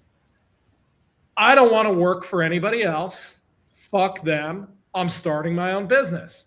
I want to be left alone and do my own thing. We then start our own business. What we wanted is do our own shit, be left alone, do our own thing, is not what our team wants. So we're the cool boss because we are a mirror image of what we want, and we need to smash that mirror into pieces. So you have two options. You can be the cool boss and hire an asshole chief operating officer, or you can be the fair boss that is connecting each individual team member's personal goals to the KPIs, which get them to their goals in their life and get your business to its goals to match your vision. That's it. I love that. Yeah, it's fire, bro. Because as I'm hearing you say that, no, that's totally it. I'm a terrible employee, brother. And I was like, yeah, fuck having a boss. No thanks. I'm going to go do my own thing. I'm going to start my own business. But yeah, hearing you say that, it's like, well, do you want the people on your team to feel like that? Not necessarily. How can we have a team if everybody feels like that, I guess, right? So I hear you completely. They got to be held to the standard of the KPIs that are required for success. And to address something Rita said, as we've been talking longer and I'm thinking about it, like, sure, I could be the laid back boss and my team will love me. Sure, that is one perspective. You know what I think would make my team love me, or any team love their leader or boss more, is $500,000 in their bank account, because the systems and the processes work so well that everybody's fucking paid, and then everybody does have fun at work, even though we're being held to the standards, because now we all look at our bank accounts and we're like, well, we're being held to the standards and that's tough, but the reason why is so I could keep getting these $100,000 months every single fucking month and living life how I want to live it. And I think personally, putting myself in the perspective of an employee, yeah, I think I'm going to love the boss who holds me to a standard that allows me to make $100,000 a month more than the boss who wants to go and get drinks with me every Friday night because he's chill and dope and cool. I like it. And I think you're really on the right track. But there's one thing that I forgot to discuss. Let's hear it. It's never about the money. because they're going to hit the metrics. They're going to get to the life they want. They're going to get the car they want, the watch they want, the wife they want, the house they want.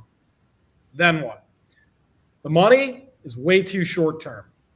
These people are relying on you as a leader to shape and mold them and turn them into at least how good of a leader you are in every area of your life.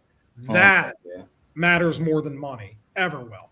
They want someone who is literally going to pour every fucking ounce of that cup into them every day. And they'd much rather have one-on-one time and recognition and guidance over money any day. That's fire, brother. I got chills, actually. I think it's both. I do think it's both, and I'll tell you why. It is both. Money is the short term. Yes. This is more important. This is the long term. I'm just gonna.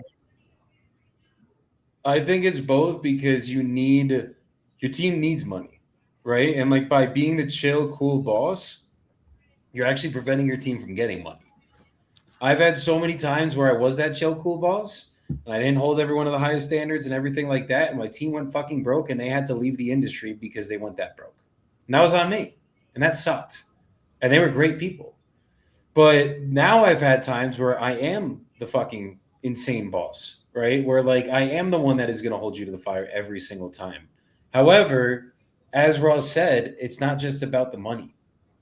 So the culture that we're building, and I was talking to Jordan before about culture, which is a cult, is you can't just be about work.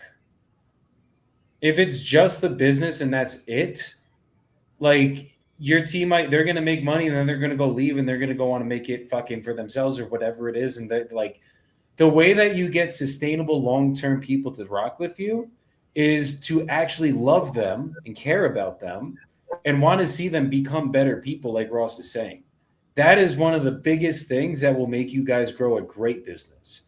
Because for me, like my team knows I have people on my team that don't want to go to the gym in the morning, and we've talked about it at a deep extent, and now they see the point. And now they're going to the gym every single day, and they're not miserable about it. They're actually starting to like it, right? We're reading a book together, and everyone's fucking reading it. I'm making everybody meditate and doing the little things. And by doing it, that culture that we're building is we're all growing into better people as well. It's not just about doing the job and making the money. It's about the lives we can affect. It's about our families' lives that we can affect, being a better person every single day. So, yeah, that's why you can be the cool boss and also be the drill sergeant boss. And you need to be both. Like, you got to have compassion, you got to have love, but you also got to fucking drill the hammer down when it needs to get drilled in the nicest way possible so that you can hold people to the fire. And in the systems, you're not having death by a million paper cuts. You have a business that is functional now. The systems are working, which means we're making money, and now we can have fun while we're fucking doing it. And just know, if laying the hammer down is something that you completely despise, no, because visionaries are visionaries, right? A lot of them are cool. A lot of them are the cool boss. If you are sensing any sort of inner conflict where you're like, honestly, laying the hammer down makes me feel really fucking uncomfortable and I feel really sad afterwards and it's affecting my personal life, you need to hire operations where they manage the people. I agree. I see that. I feel that. It's very true. They manage the people. Can you hear us? Yep. Okay, sorry about that. It shows up in the screens now. This fucking room. So long story short, you have to. Just gonna have to quiet this. Okay, good. Yeah. So long story short, is this is something that you need to journal about. You got to write down am I okay with having this bad cop side? Or am I in my prime? If I had to make one decision, would I rather be good cop? And this is who I am, and I don't want to change, because as Joey was saying, never cause confusion on your team.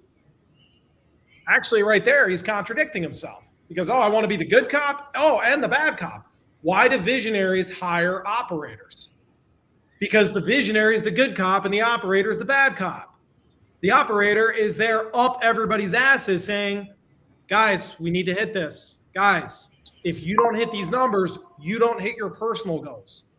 Guys, if we don't hit this, that car you wanted, that house you wanted isn't going to happen. How can I help you hit your personal goals? What can we do to make your job easier? And that's operations, right? So I think that's a big determination as you scale a business. If you do want to live only in the world of good cop, then just fucking be the CEO. Be the visionary. And if you would rather lay the hammer down and you want to see this thing operate like a fucking machine, and you want to ensure everybody is squared the fuck away or fired eventually if they don't shape up, then be operations. But I think being both fucks the business. Business needs good cop as well as bad cop full time. I think that I disagree there. And I mean, it depends on the person, right? Because that's one skill I'd say I have with my team, where it's like they know I'm going to hold them accountable to everything, but then they also know that they can come to me for anything, any feeling shit, anything that's going wrong. They can always come to me with that, and I can be the good cop, right? But I think it depends on the person, because to find another me is not ever going to happen, right? So it's like, I don't know. I think that's one skill I have for a fact, is that I've built now, is I can hold everyone accountable to the standard, and no one's getting, at least for the most part, no one gets mad at me. And then I can also be the cool, fun, chill fucking boss. But it's like, I'm not the chill boss in terms of like, you don't show up to the meeting and I'm not going to not address it, right? Like, it's going to get addressed, but that doesn't mean that my team is like, oh my God, Joey's such a hard ass and he fucking sucks and I hate him, right? Like, it doesn't have to be the bad cop. It just has to be accountability. Let me ask you this then. Yes. Which one do you like being more?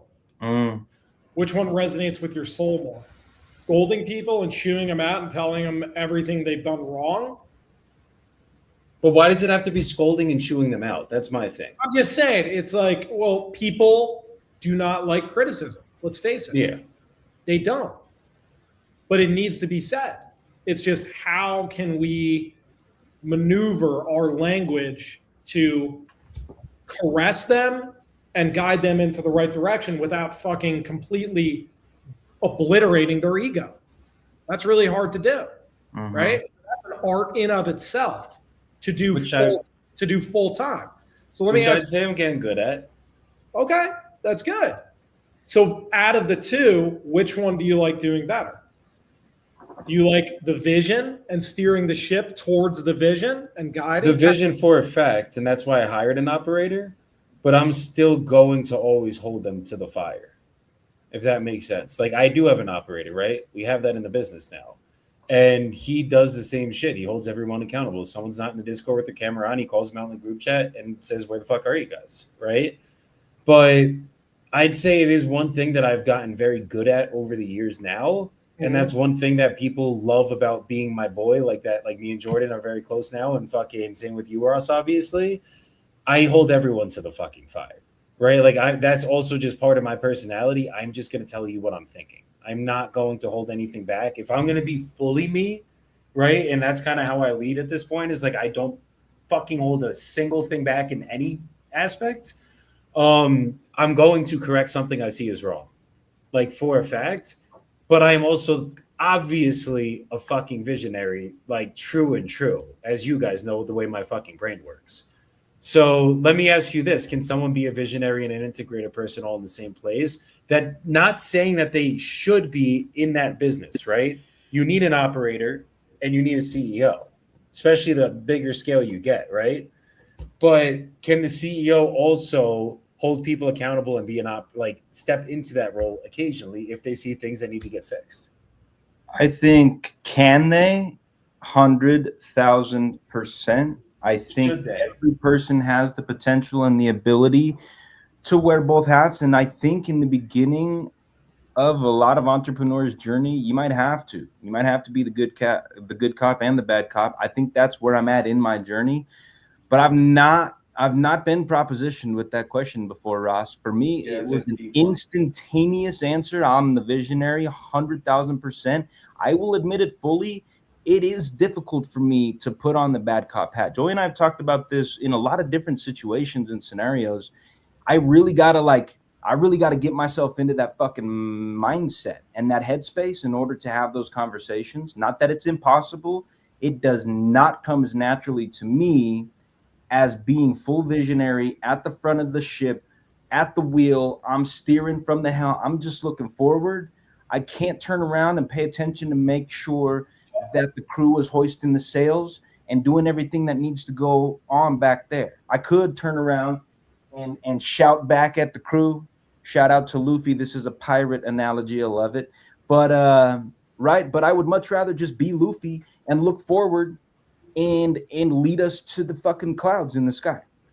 It's not that we just uncovered something huge right here. What's that? You need an operator. You need someone to do that, because as we're going through this conversation, I was as you were just speaking, I was kind of just going a little internal for a second.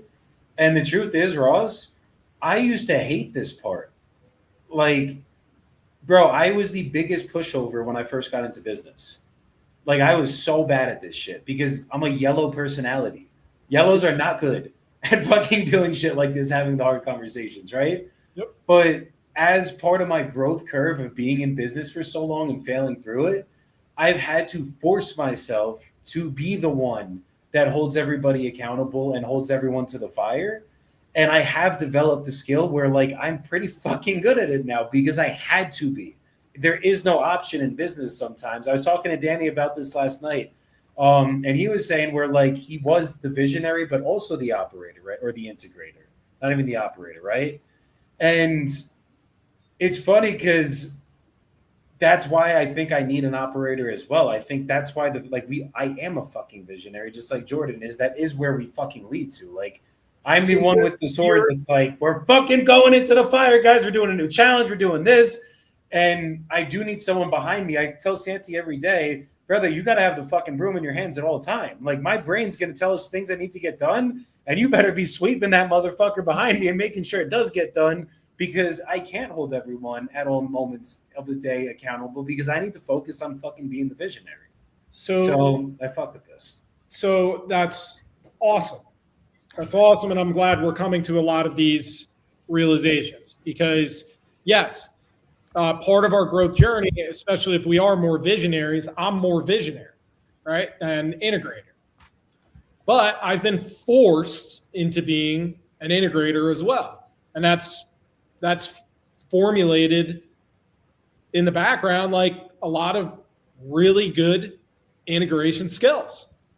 Yes. But at the end of the day, you're thinking too small if you want to do both, because it's not fucking scalable and it's almost like personality conflict and disorder. And you're going to be miserable because it's almost like, oh, which hat do I have to fucking put on today at any moment, right? A great CEO, the energy. A great fucking love the energy. Luffy. All right. So a great CEO only does three things. That's it. They only do three things. So it's and those are the three most important things for that specific business. But if it's anything more than this, you're fucking yourself. So if you're doing 7 things, you're stupid and you're not going to fucking scale. And that's your ego thinking nobody can do it as good as I can. How awesome would you be if you only were the visionary and all you focused on was uplifting people, scaling the business, and steering it towards where it needs to go? That's all you did all fucking day. Yeah, the business would be $1 million a month. Dude, Why is there always a CEO and a COO? COO is in the weeds. And if the team ain't performing, they are responsible for disciplining, firing, or hiring a new person. You 100%. never touch that because the negative they handle. You stay focused, you stay positive, and you think fucking enormous.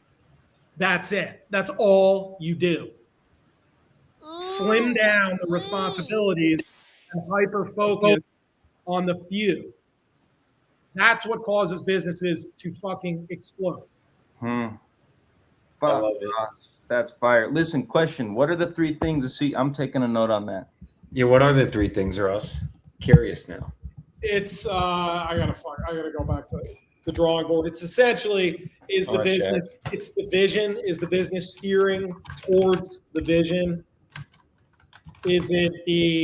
Are all the numbers looking good? Essentially, are we in the red or are we in the black?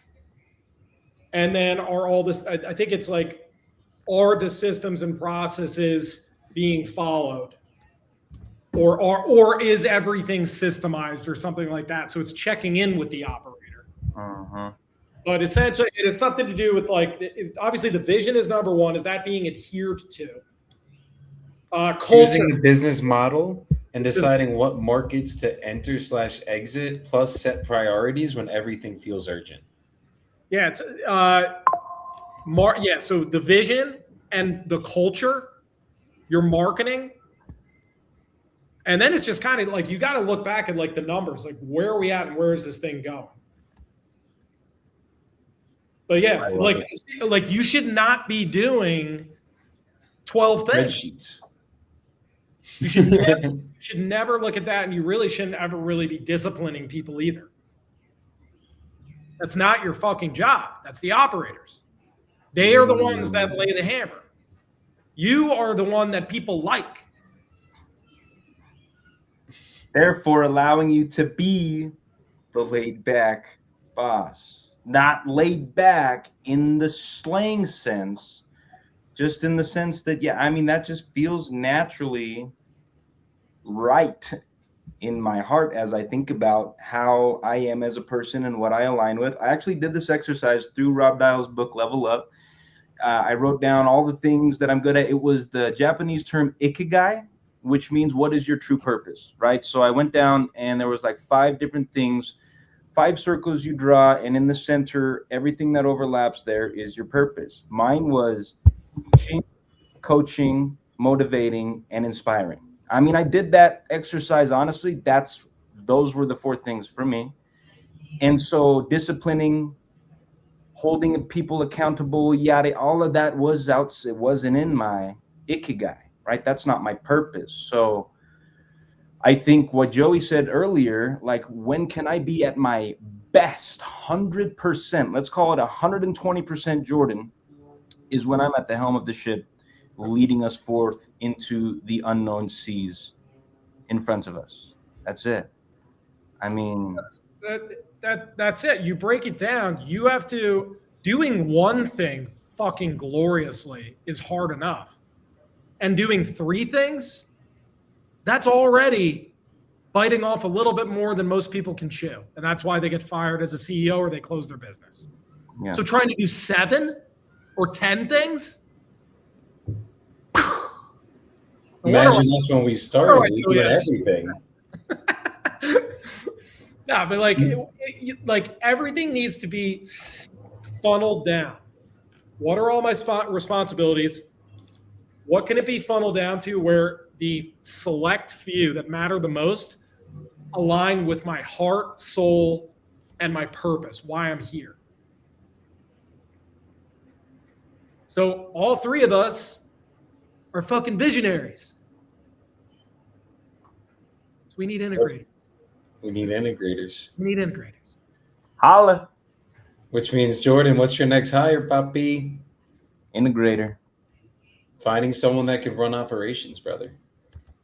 I mean, look, literally by me having Santi come into the business, the last 2 months have just been like, it's just been so much better, calmer. the chaos is gone, a lot of it. And I do see the value in that for a fact, but now it's also making me realize what I got to talk to him about, which is he's going to have to be willing and able to have those hard conversations that I am always having. Operators needed. Yeah. And if you have not read the book Rocket Fuel, Ooh. Oh, and fuck. that was another one. needs to There we be go. that needs to be shipped out immediately. That is directly aligned with everything we're talking about right here. A rocket. Every fucking visionary has a right-hand man. Every one of them. Because visionaries are disorganized. Visionaries fucking chase squirrels all day with their Oh, it's a Gino Wickman book. Should Rocket Fuel one essential combination, that one, or just the normal rocket fuel? Show me a picture. Bring it up to the camera. What is that one? I think right. What does it say after that? The essential combination. The one essential combination that will get you more of what you want. There's that one, and then there's just the one that's no, it's both the same shit. It's the same shit. That's the cover. Yes, that's the one. Oh, one's an audiobook, one's a book. I'm gonna get the audiobook because we're lazy. So I think that book, like literally, that changed everything for me. Because I've been in both roles. And I know as COO, I was fucking miserable. Because I would rather empower and inspire people and then maybe throw a little bit of vision on the operations, right? But to be full-blown balls deep in spreadsheets and laying the hammer down on people all day, I would not be fulfilled whatsoever, and I'd likely take a lot of that work home, and it would fuck up my life personally. It sucked. So like when in doubt, people always go to their brain for the answer, but it's actually in your heart. You have to shut up. You have to shut up and listen to your heart. Golly, Ross with the sauce right there. It ain't in your brain, it's in your motherfucking heart. Golly. That's powerful, brother. No, I love that a lot, man. I really appreciate that perspective. Book ordered as well over here. Slight deviation from this conversation. A challenge that I'm doing this year. I told Joey about it. I think he's on the same train. And it's going to be hard being as close as we are with Ross because Ross reads more than I think even myself, which is a crazy statement to come out of my mouth. Any book that gets recommended by anybody, anywhere, I'm buying it. Buy it. All 2026. That's the goal. So that is next up on the list. I'm reading through Level Up by Rob Dial right now, recommendation from Ross, and that's already been a game changer. So I'm really excited to jump into Rocket Fuel. And Ross, I'm going to be thinking about that statement as I go to sleep tonight, bro. The answer is not in your mind. It's not in your brain. It is in your fucking heart, chat. It's in your heart, chat. Yeah, it's just, you got to think, Rita, I appreciate that, by the way. Thank you. Every time you do have to lay the hammer down, you always got to do it from a place of love for them. These are not your employees. These are not your team members even. Everybody throws that around. These are your fucking children. You're raising children. And I mean that not in a derogatory way. I'm saying what you would do as a parent, you need to do the same for your team members. Fuck, Ross. That's right in the heart right there. We were talking about that. We've been talking about that point a lot. And it is funny because it does sound super derogatory. It's like, these aren't like someone's like, you're not my dad, right? Yeah. But it's like, that's not what we mean, guys. You don't got to call us daddy. That's not, no. Get the weirdness out of your fucking minds, guys. Have you ever heard, like, have you ever been at like a bar or restaurant and they have like a corporate, like, festivity for like Thanksgiving or Christmas or, that kind of time of year? Have you ever overheard like a speech that they say, or the CEO comes in and I've heard this so many times, whether on video or in real life, hearing these other people's private like speeches. I'm eavesdropping like a motherfucker because I love leadership. But you always hear like, you guys are you're my children. You're my kids. I'd do anything for you. right? And it's how you say it, but they are your children.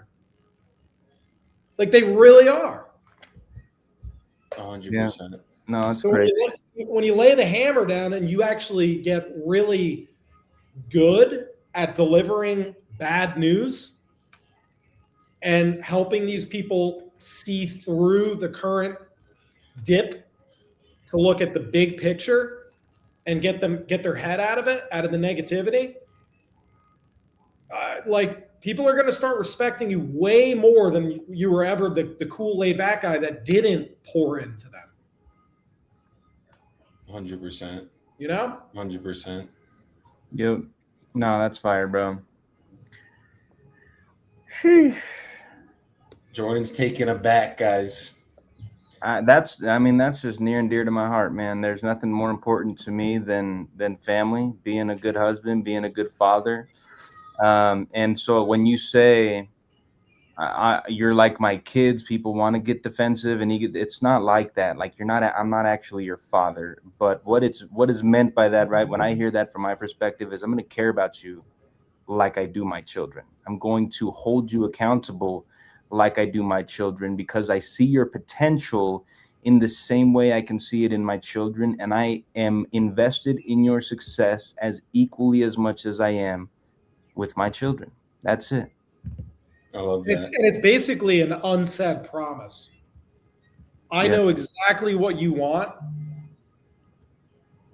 and I'm confident enough in myself to lead you to get you there, and we're going to make it happen. Fuck yeah. I think we ended on that today, guys. Fuck. Mm-hmm. This was fire. We finally get to see. I think we're going to start doing this way more often and maybe just turning it into a podcast. What do you guys think? Put in the comments if you guys think that would be valuable for you. But yeah, like this is basically, guys, every night, pretty much me, Ross, and Jordan are on the phone having these conversations. Yep. And going deep into business, our businesses, our lives, and everything. And this is how we grow, right? It's like we fucking go deep into debate and we figure out what's going to fucking, like, what do we got to fix, right? Or what are we doing good? What are we doing bad? And yeah, if you guys feel like y'all want to see us turn this into a podcast, I'm down. I think everyone else is down. Definitely going to get it popping. Let's do it once a week. Minimum. So once a week minimum, I'm down. I mean, all we got to do is just plan it out, and I know we'll all commit to it. To get out of here, guys, you know, any show that we do together, we have to leave with the soapbox, even though this entire thing was a soapbox. But what final thoughts do you guys want to end with for the people? I got one. Surround yourself with people who you can talk to like this about important, sensitive topics without it getting ugly or personal or egos getting raised or defenses coming out and personal attacks ensuing. We're just a bunch of brothers here who want to see each other grow. And like Joey said, through debate, sometimes conversation, oftentimes, that is how we can help people around us grow, and through that we can grow ourselves. I say it time and time again, proximity is power. Surround yourself with people who can lift you up and who you have an interest in also lifting up in return. Fuck yeah. Ross, you want to bring it home or I bring it home?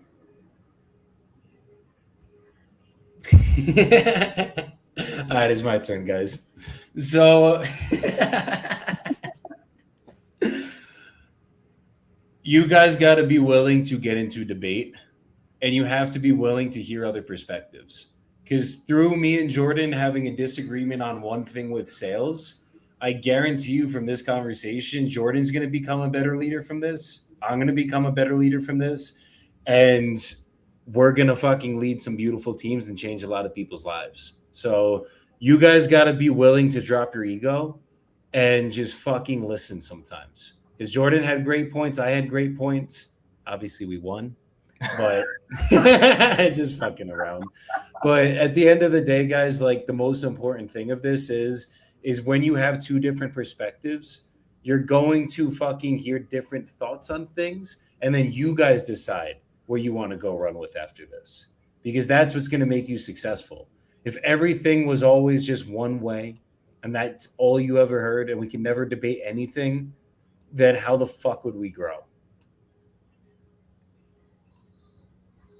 Love it. I'm going to go in on one last thing, and it's kind of with both of your points. Every leader is a learner. Know when to lead and know when to learn.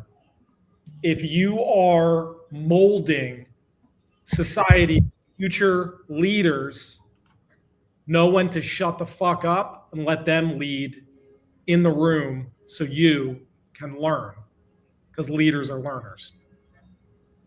That's Chills. it. Golly, Ross. That's the third time you gave me chills on this call, brother. Absolutely fire. Let's fucking get it, guys. Everybody go have a good rest of your day. Make sure you guys take some time off this weekend. Spend it with your families and yourself. They deserve it. And we will be back here probably next week. So stay tuned. We'll be making announcements when we're going live again. And we'll keep running these conversations up, and obviously some live dispo calls and some live seller calls. So Ross, appreciate you. Jordan, appreciate you. Everybody else, go have a good weekend and peace the